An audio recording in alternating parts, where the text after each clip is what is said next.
তো কি খবৰ আপোনালোকৰ? বিশেষ আজি মই এটা বাঁহী বাজাম আজি। মই জানো গাইছ বাঁহী বাজাম, মানে আগতে ফাংচনে ময়ো বাজাইছিলোঁ। তো এনেকৈ আজি একবাৰ ট্ৰাই কৰোঁ তাৰমানে। এইটো বাঁহীটো মই নিজে বনোৱা। এইটো মানে কি কয়, আমাৰ যোনটো পাইপ লাইনৰ কাম কৰে না, তাৰ এক টুকুৰা কাটি হেন যেনিবা সূতাকেইটা ছবিলেতৰি কাটছোঁ এইকেইটা সূতাকেইটা। তো আজি বাজাব চেষ্টা কৰোঁ, পাৰোঁ নে নৰোঁ। 5 বছৰ আগত বাজাইছিলোঁ গাইছ। চাং ৰ কেনেকুৱা হয় শুনে আপোনালোকক। যদি ভাল হয় কমেণ্ট এটা দিবি, যদি বেয়া হয় তথাপিও দিবি।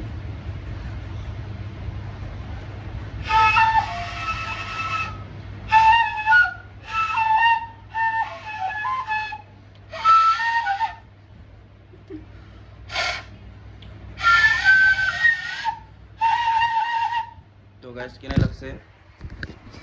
মই জানো গাইছ বাঁহী চাহী বাজাবা। আমাৰতো ফাংচনত বাজোৱা চলি না আমিও। কি কয় গাইছ, কেনে জানছো না? মানে কি কবি আৰু মানে। হ'ব দে গাইছ।